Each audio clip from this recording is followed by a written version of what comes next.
Assalamualaikum dan salam sejahtera. Saya Nur Sabila binti Muhammad, Guru Cemerlang Bahasa Melayu DG 10 dari Sekolah Kebangsaan Pasir Panjang, Pekan, Pahang.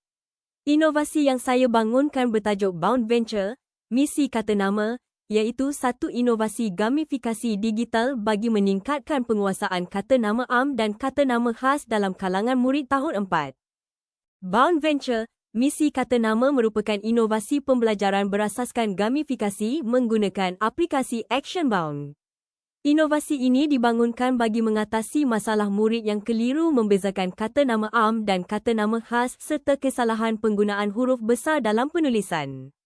Melalui pendekatan berasaskan misi, kuis interaktif, tugasan foto, video dan aktiviti KBAT, murid dapat belajar secara aktif dan menyeronokkan.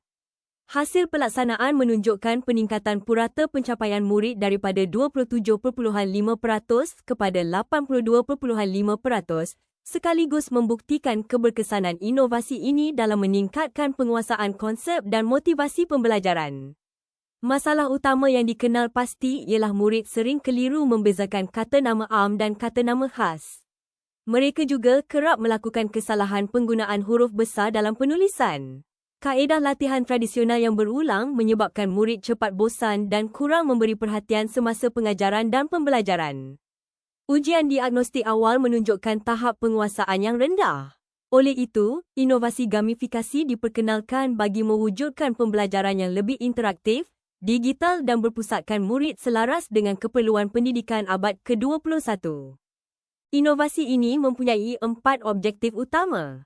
Pertama, meningkatkan kefahaman murid mengenai kata nama am dan kata nama khas. Kedua, membetulkan penggunaan huruf besar dalam kata nama khas. Ketiga, meningkatkan penglibatan aktif murid melalui gamifikasi. Keempat, menyediakan pengalaman pembelajaran yang menyeronokkan, bermakna dan interaktif. Idea inovasi bermula dengan mengenal pasti masalah pembelajaran murid melalui ujian diagnostik dan pemerhatian guru. Seterusnya, analisis keperluan dijalankan untuk mengenal pasti kelemahan utama murid. Berdasarkan analisis tersebut, Bound Venture dibangunkan menggunakan aplikasi Action Bound.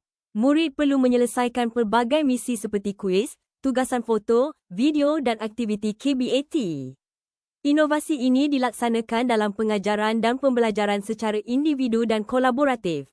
Selepas pelaksanaan, penilaian dibuat melalui ujian pasca dan pemerhatian guru.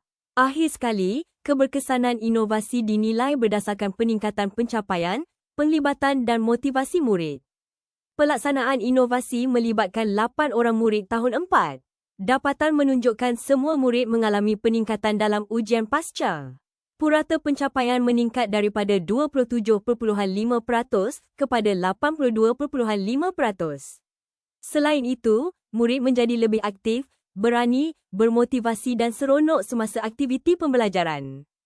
Penggunaan pelbagai mod tugasan seperti visual, audio dan kinestetik membantu murid memahami konsep dengan lebih berkesan.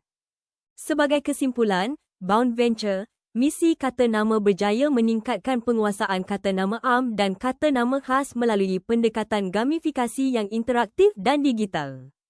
Inovasi ini bukan sahaja meningkatkan pencapaian akademik, malah menggalakkan komunikasi, kolaborasi dan motivasi murid. Inovasi ini juga berpotensi diperluaskan kepada topik bahasa Melayu yang lain serta dijadikan modul digital panitia di sekolah.